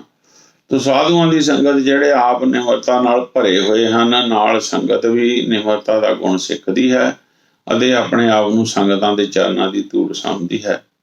ਜਿਹੜੇ ਸਾਧੂ ਕਦੇ ਕੌੜਾ ਨਹੀਂ ਬੋਲਦੇ, ਸਭ ਨਾਲ ਪਿਆਰ ਕਰਦੇ, ਉਹਨਾਂ ਦੀ ਸੰਗਤ ਕਰਨ ਨਾਲ ਸਿੱਖਾਂ ਵਿੱਚ ਵੀ ਮਿੱਠਾ ਬੋਲਣ ਦੀ ਆਦਤ ਬਣਦੀ ਹੈ। ਇਹ ਹੈ ਚੀਜ਼, ਹੈ ਨਾ। ਜਿਹੜੇ ਕੌੜਾ ਬੋਲਦੇ ਆ ਉਹਦੀ ਤਰ੍ਹਾਂ ਹਰ ਇੱਕ ਨੂੰ ਟੁੱਟ ਕੇ ਪੈ ਜਾਂਦੇ ਆ। ਤੋ ਇਹ ਗੱਲ ਨੂੰ ਆਪਾਂ ਲੈਣਾ। ਸਾਧ ਸੰਗ ਹੋਏ ਸਭ ਕੀ ਰਹੇ, ਸਾਧ ਕੇ ਸੰਗ ਮਨੋਹਰ ਬੈਨ। ਬੈਨ ਕਹਿ ਦਿੰਦੇ ਜਿਹੜੀ ਆਪਾਂ ਬੋਲਦੇ ਹੀ ਗੱਲਾਂ ਕਰਦੇ ਉਹਨੂੰ। ਸਾਧ ਕੇ ਸੰਗ ਨਾ ਕਤਹੂ ਧਾਵੇ, ਸਾਧ ਸੰਗ ਅਸਥਿਤ ਮਨ ਪਾਵੇ। ਗੁਰਮੁਖਾਂ ਦੀ ਸੰਗਤ ਵਿੱਚ ਰਹਿਣ ਨਾਲ ਇਨਸਾਨ ਦਾ ਮਨ ਕਿਸੇ ਪਾਸੇ ਨਹੀਂ ਦੌੜਦਾ। ਮਤਲਬ ਮਨ ਦੀ ਟਿਕਾਓ ਦੀ ਅਵਸਥਾ ਜਿਹੜੀ ਆ ਬਣ ਜਾਂਦੀ ਆ। ਸਿਰਫ ਇੱਕ ਪਰਮੇਸ਼ਰ ਤੇ ਹੀ ਇਨਸਾਨ ਦਾ ਭਰੋਸਾ ਬਣ ਜਾਂਦਾ ਹੈ, ਜਿਸ ਨਾਲ ਉਹ ਆਤਮਿਕ ਅਡੋਲਤਾ ਵਾਲੀ ਮਨ ਦੀ ਸਥਿਤੀ ਪ੍ਰਾਪਤ ਕਰਦਾ। ਭਾਵ ਹੁਕਮ ਅੰਦਰ ਰਹਿਣ ਦੇ ਕਾਰਨ ਸਬਰ, ਸੰਤੋਖ, ਭਰੋਸਾ ਜਿਹੜਾ ਉਹਦੇ ਅੰਦਰ ਬਣ ਜਾਂਦਾ। ਸਾਧ ਕੈ ਸੰਗ ਮਾਇਆ ਤੇ ਭਿੰਨ, ਸਾਧ ਸੰਗ ਨਾਨਕ ਪ੍ਰਭ ਸੋ ਪ੍ਰਸੰਨ। ਇਹ ਨਾਨਕ ਗੁਰਮੁਖਾਂ ਦੀ ਸੰਗਤ ਵਿੱਚ ਟਿਕਿਆ ਇਨਸਾਨ ਮਾਇਆ ਦੇ ਔਗਣਾਂ ਤੋਂ ਰਹਿਤ ਹੁੰਦਾ ਹੈ। ਅਕਾਲ ਪੁਰਖ ਉਸ ਤੇ ਪ੍ਰਸੰਨ ਹੁੰਦਾ ਤੇ ਆਪਣੀ ਦਇਆ ਦ੍ਰਿਸ਼ਟੀ ਕਰਦਾ ਹੈ। ਤੀਸਰੀ ਪੌੜੀ। ਸਾਧ ਸੰਗ ਦੁਸ਼ਮਨ ਸਭ ਮੀਤ, ਸਾਧ ਕੈ ਸੰਗ ਮਹਾ ਪੁਨੀਤ। ਸਾਧ ਸੰਗ ਕਿਸਿਓ ਨੇ ਬੈਰ, ਸਾਧ ਕੈ ਸੰਗ ਨਾ ਬੀਗਾ ਪੈਰ। ਸਾਧ ਕੇ ਸੰਗ ਨਾਹੀ ਕੋ ਮੰਦਾ, ਸਾਧ ਸੰਗ ਜਾਣੇ ਪਰਮਾਨੰਦਾ। ਸਾਧ ਕੇ ਸੰਗ ਨਾਹੀ ਹਉ ਤਾਪ, ਸਾਧ ਕੇ ਸੰਗ ਤਜੇ ਸਭ ਆਪ। ਆਪੇ ਜਾਣੇ ਸਾਧ ਵਡਾਈ, ਨਾਨਕ ਸਾਧ ਪ੍ਰਭੂ ਬਨਾਈ। ਤੋ ਸਾਧ ਸੰਗ ਦੁਸ਼ਮਨ ਸਭ ਹੀ, ਸਾਧ ਕੈ ਸੰਗ ਮਹਾ ਪੁਨੀਤ। ਗੁਰਮੁਖਾਂ ਦੀ ਸੰਗਤ ਵਿੱਚ ਰਹਿਣ ਨਾਲ ਬੈਰੀ ਵੀ ਮਿੱਤਰ ਦਿਸਣ ਲੱਗ ਜਾਂਦੇ ਹਨ, ਕਿਉਂਕਿ ਸਾਧਾਂ ਦੀ ਸੰਗਤ ਵਿੱਚ ਮਨੁੱਖ ਦਾ ਆਪਣਾ ਹਿਰਦਾ ਬਹੁਤ ਸਾਫ਼ ਹੋ ਜਾਂਦਾ, ਪਵਿੱਤਰ ਹੋ ਜਾਂਦਾ। ਜੇਕਰ ਹਿਰਦੇ ਅੰਦਰ ਨਾਮ ਹੈ ਤਾਂ ਹੀ ਵੈਰੀ ਮਿੱਤਰ ਦਿਖਦੇ ਹਨ। ਜੇਕਰ ਮਾਇਆ ਹੈ ਤਾਂ ਗੁਰ ਭਾਈਆਂ ਨਾਲ ਇੱਕੋ ਸਾਧ ਦੇ ਚੇਲੇ ਆਪਸ ਵਿੱਚ ਵੈਰੀ ਬਣ ਜਾਂਦੇ ਹਨ। ਉਹਨਾਂ ਦੀ ਸੰਗਤ ਕਰਨ ਨਾਲ ਭਰਾ ਭਰਾ ਦਾ ਵੈਰੀ ਬਣ ਜਾਂਦਾ। ਤੋ ਇਹ ਚੀਜ਼ ਹੈ ਨਾ। ਦੁਸ਼ਮਣ ਸਭ ਮੀਤ ਆਈ। ਭਾਈ ਕਨ੍ਹਈਆ ਜੀ ਦੀ ਗੱਲ ਕਰਦੇ ਆ ਬਈ ਉਹ ਦੁਸ਼ਮਣਾਂ ਨੂੰ ਵੀ ਪਾਣੀ ਪਿਲਾਉਂਦੇ ਸੀਗੇ ਨਾ। ਤੋ ਇਹ ਦੁਸ਼ਮਣ ਸਭ ਮੀਤ ਵਾਲੀ ਗੱਲ ਜਿਹੜੀ ਇਹ ਚੀਜ਼ ਹੈ ਨਾ। ਵਿਸਰ ਗਈ ਸਭ ਤਾਤ ਬੁਰਾਈ, ਜਬ ਤੇ ਸਾਧ ਸੰਗਤ ਮੋਹਿ ਪਾਈ। ਨਾ ਕੋ ਪੈਰੀ ਨਹੀਂ ਬਗਾਨਾ, ਸਗਲ ਸੰਗ ਹਮ ਕੋ ਬਨੇ ਆਈ। ਇਹ ਹੈ ਚੀਜ਼। ਸਾਧ ਸੰਗ ਕਿਸਿਓ ਨਹੀਂ ਵੈਰ, ਸਾਧ ਕੇ ਸੰਗ ਨਾ ਬੀਗਾ ਪੈਰ। ਸਾਧੂਆਂ ਦੀ ਸੰਗਤ ਵਿੱਚ ਰਹਿਣ ਨਾਲ ਕਿਸੇ ਨਾਲ ਵੈਰ ਦੀ ਭਾਵਨਾ ਨਹੀਂ ਰਹਿ ਜਾਂਦੀ, ਉਹੀ ਚੀਜ਼ ਹੈ ਨਾ। ਅਤੇ ਇਨਸਾਨ ਕਿਸੇ ਮੰਦੇ ਪਾਸੇ ਪੈਰ ਨਹੀਂ ਪੁੱਟਦਾ। ਜੇ ਸਾਧ ਦਾ ਸਾਰਿਆਂ ਨਾਲ ਪਿਆਰ ਹੈ, ਸਿਰਫ ਉਸ ਦੀ ਸੰਗਤ ਵਿੱਚ ਰਹਿਣ ਨਾਲ ਵੈਰ ਖਤਮ ਹੋਵੇਗਾ। ਜਿਹੜਾ ਸਾਧ ਆਪ ਮੰਦੇ ਪਾਸੇ ਪੈਰ ਨਹੀਂ ਪੁੱਟਦਾ, ਸਿਰਫ ਉਸ ਦੀ ਵਿੱਚ ਰਹਿਣ ਨਾਲ ਇਨਸਾਨ ਮੰਦੇ ਪਾਸੇ ਜਾਣ ਤੋਂ ਬਚਦਾ ਹੈ। ਤੋ ਇਹ ਆ ਵੀ ਜਿੱਥੇ ਵਿਤਕਰੇ ਹੁੰਦੇ ਹਨ, ਜਿੱਥੇ ਸੰਗਤ ਦੇ ਵਿੱਚ ਵੀ ਪਾੜੇ ਪਾਏ ਜਾਂਦੇ ਆ, ਜਿੱਥੇ ਬੈਰ ਵਿਰੋਧ ਹੋਰ ਕਈ ਗੱਲਾਂ ਹੁੰਦੀਆਂ, ਉੱਥੇ ਫਿਰ ਆਪਾਂ ਕੀ ਕਹਿ ਸਕਦੇ ਹਾਂ। ਸਾਧ ਕੇ ਸੰਗ ਨਾਹੀ ਕੋ ਮੰਦਾ, ਸਾਧ ਸੰਗ ਜਾਣੇ ਪਰਮਾਨੰਦਾ। ਸਾਧੂ ਦੀ ਸੰਗਤ ਕਰਨ ਨਾਲ ਮਨੁੱਖ ਨੂੰ ਸਾਰੇ ਵਾਹਿਗੁਰੂ ਦਾ ਸਵਰੂਪ ਨਜ਼ਰ ਆਉਂਦੇ ਹਨ। ਕਿਸੇ ਨਾਲ ਕੋਈ ਵਿਤਕਰਾ ਨਹੀਂ ਕਰਦਾ। ਤੋ ਇਹ ਉਹੀ ਗੱਲ ਹੈ ਵੀ ਜਿਵੇਂ ਪਹਿਲਾਂ ਵੀ ਇਹੀ ਗੱਲਾਂ ਹੋਈਆਂ ਹੈ, ਤੇ ਉਹੀ ਚੀਜ਼ ਹੈ। ਹਮ ਨਹੀਂ ਚੰਗੇ ਬੁਰਾ ਨਹੀਂ ਕੋਈ, ਪ੍ਰਣਵਤ ਨਾਨਕ ਤਾਰੇ ਸੋਏ। ਸਾਧੂਆਂ ਦੀ ਸੰਗਤ ਵਿੱਚ ਵਾਹਿਗੁਰੂ ਦਾ ਗਿਆਨ ਮਿਲਦਾ ਹੈ। ਸਭੇ ਘਟ ਰਾਮ ਬੋਲੇ, ਰਾਮਾ ਬੋਲੇ ਰਾਮ ਬਿਨਾ ਕੋ ਬੋਲੇ। ਸਾਧ ਕੇ ਸੰਗ ਨਾਹੀ ਹਉ ਤਾਪ, ਸਾਧ ਕੇ ਸੰਗ ਤਜੈ ਸਭ ਆਪ। ਸਾਧੂ ਦੀ ਸੰਗਤ ਨਾਲ ਹੰਕਾਰ ਦਾ ਬੁਖਾਰ ਨਹੀਂ ਚੜ੍ਹਦਾ, ਭਾਵ ਹਉਮੈ ਖਤਮ ਹੁੰਦੀ, ਨਿਮਰਤਾ ਦਾ ਧਾਰਨੀ ਹੁੰਦਾ। ਇਹੀ ਚੀਜ਼ ਪਹਿਲਾਂ ਵੀ ਆਈ ਹੈ। ਤੋ ਇਨਸਾਨ ਜਿਹੜਾ ਨਿਮਰਤਾ ਦਾ ਗੁਣ ਧਾਰਨ ਕਰਦਾ, ਇਸ ਬਾਰੇ ਅੱਗੇ ਵਿਸਥਾਰ ਨਾਲ ਵੀ ਅੱਗੇ ਆਉਣਾ ਹੈ, ਅੱਗੇ ਅਸ਼ਟਪਦੀਆਂ ਦੇ ਵਿੱਚ। ਸਾਧੂ ਦੀ ਸੰਗਤ ਵਿੱਚ ਜਾਣ ਨਾਲ ਇਨਸਾਨ ਆਪਾ ਭਾਵ ਗਵਾ ਲੈਂਦਾ ਤੇ ਸਿਰਫ ਤੇਰਾ ਦਾ ਧਾਰਨੀ ਹੋ ਜਾਂਦਾ। ਮੈਂ ਮੇਰੀ ਜਿਹੜੀ ਬੰਦੇ ਦੇ ਅੰਦਰੋਂ ਮੁੱਕ ਜਾਂਦੀ ਹੈ। ਗੱਲ ਹਉਮੈ ਦੀ, ਈਗੋ ਦੀ ਹੈ, ਹੋਰ ਕੁਛ ਨਹੀਂ ਹੈ। ਆਪੇ ਜਾਣੇ ਸਾਧ ਵਡਾਈ, ਨਾਨਕ ਸਾਧ ਪ੍ਰਭੂ ਬਣਾਏ। ਅਸੀਂ ਆਪਣੀ ਬੁੱਧੀ ਨਾਲ ਜੋ ਵਡਿਆਈ ਦੱਸ ਸਕਦੇ ਹਾਂ, ਇਹ ਸਾਡੀ ਸਮਝ ਹੈ, ਪਰ ਅਸਲ ਵਿੱਚ ਸਾਧੂ ਆਪ ਹੀ ਆਪਣੀ ਵਡਿਆਈ ਜਾਣਦਾ ਹੈ। ਇਹ ਨਾਨਕ, ਅਸਲ ਵਿੱਚ ਸਾਧੂ ਅਤੇ ਪ੍ਰਭੂ ਵਿੱਚ ਅੰਤਰ ਨਹੀਂ ਹੈ, ਭਾਵ ਸਾਰੇ ਰੱਬੇ ਗੁਣਾਂ ਦਾ ਧਾਰਨ ਸਾਧੂ ਹੁੰਦਾ ਹੈ। ਤੋ ਇਹ ਜਿਵੇਂ ਮੈਂ ਪਹਿਲਾਂ ਵੀ ਗੱਲ ਕੀਤੀ ਸੀ ਵੀ ਇਹਨਾਂ ਚੀਜ਼ਾਂ 'ਚ ਅੰਤਰ ਨਹੀਂ ਹੈਗਾ ਕੋਈ ਵੀ, ਹੈ ਨਾ। ਤੋ ਇਹਨਾਂ ਦੇ ਵਿੱਚ ਕੋਈ ਵੀ ਅਸੀਂ ਅੰਤਰ ਨਹੀਂ ਕਹਿ ਸਕਦੇ ਹਾਂ। ਗੱਲ ਕਰਦੇ, ਗੱਲ ਸਮਝੀਏ, ਉਹਦੇ ਮੁਤਾਬਕ ਆਪਾਂ ਚੱਲੀਏ। ਸਾਧ ਕੇ ਸੰਗ ਨਾ ਕਬਹੂ ਧਾਵੈ, ਸਾਧ ਕੇ ਸੰਗ ਸਦਾ ਸੁਖ ਪਾਵੈ। ਸਾਧ ਸੰਗ ਬਸਤ ਗੋਚਰ ਲਹੈ, ਸਾਧ ਕੇ ਸੰਗ ਅਜਰ ਸਹੈ। ਸਾਧ ਕੇ ਸੰਗ ਬਸੇ ਥਾਨ ਉੱਚੇ, ਸਾਧ ਕੇ ਸੰਗ ਮਹਿਲ ਪੂਚੇ। ਸਾਧ ਕੇ ਸੰਗ ਦ੍ਰਿੜੇ ਸਭ ਧਰਮ, ਸਾਧ ਕੇ ਸੰਗ ਕੇਵਲ ਪਾਰ ਬ੍ਰਹਮ। ਸਾਧ ਕੇ ਸੰਗ ਪਾਏ ਨਾਮ ਨਿਧਾਨ, ਨਾਨਕ ਸਾਧੂ ਕੈ ਕੁਰਬਾਨ। ਸਾਧ ਕੇ ਸੰਗ ਨਾ ਕਬਹੂ ਧਾਵੈ, ਸਾਧ ਕੇ ਸੰਗ ਸਦਾ ਸੁਖ ਪਾਵੈ। ਸਾਧੂ ਦੀ ਸੰਗਤ ਨਾਲ ਮਨ ਨੂੰ ਟਿਕਾਓ ਮਿਲ ਜਾਂਦਾ, ਫਿਰ ਸਾਰੀ ਭਟਕਣਾ ਦੂਰ ਹੋ ਜਾਂਦੀ ਹੈ। ਮਨ ਦੇ ਟਿਕਾਓ ਵਾਲਾ ਸੁੱਖ ਸਾਧ ਦੀ ਸੰਗਤ ਵਿੱਚ ਜਾਣ ਨਾਲ ਹੀ ਮਿਲਦਾ ਹੈ। ਸਾਧ ਸੰਗ ਬਸਤ ਗੋਚਰ ਲੈ, ਸਾਧ ਕੈ ਸੰਗ ਅਜਰ ਸਹਿ।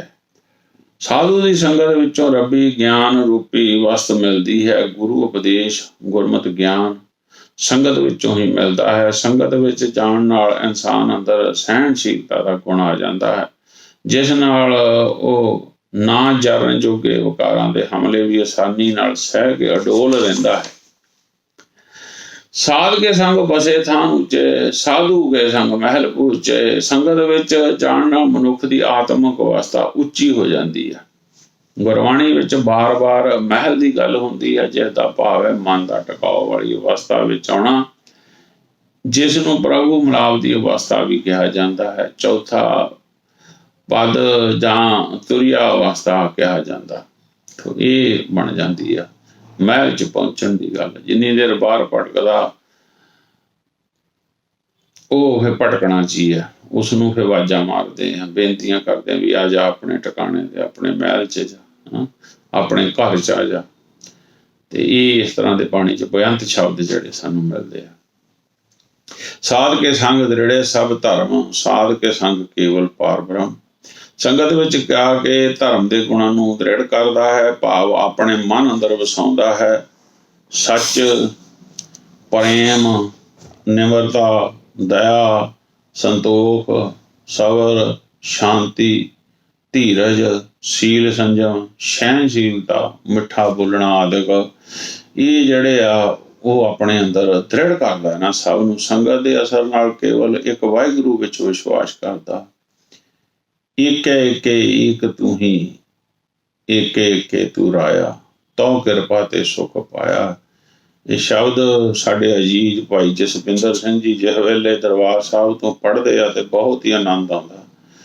ਤੋ ਭਾਵ ਇਹੀ ਆ ਵੀ ਕੇਵਲ ਪਾਰ ਬ੍ਰਹਮ, ਸਾਧ ਕੇ ਸੰਗ ਕੇਵਲ ਪਾਰ ਬ੍ਰਹਮ, ਏਕੇ ਏਕੇ ਏਕੇ ਤੂੰ। ਸਾਧ ਕੇ ਸੰਗ ਪਾਏ ਨਾਮ ਨਿਧਾਨ, ਨਾਨਕ ਸਾਧੂ ਕੈ ਕੁਰਬਾਨ। ਸੰਗਤ ਵਿੱਚੋਂ ਨਾਮ ਰੂਪੀ ਖਜ਼ਾਨਾ ਪ੍ਰਾਪਤ ਹੁੰਦਾ ਹੈ। ਭਾਈ ਸ਼ੁਭ ਗੁਣਾਂ ਦੀ ਪ੍ਰਾਪਤੀ ਹੁੰਦੀ। ਸੰਗਤ ਸੰਤ ਸੰਗਤ ਸਤਿਗੁਰ ਚਟਸਾਲ ਹੈ, ਜਿਤ ਹਰ ਗੁਣ ਸਿੱਖਾ।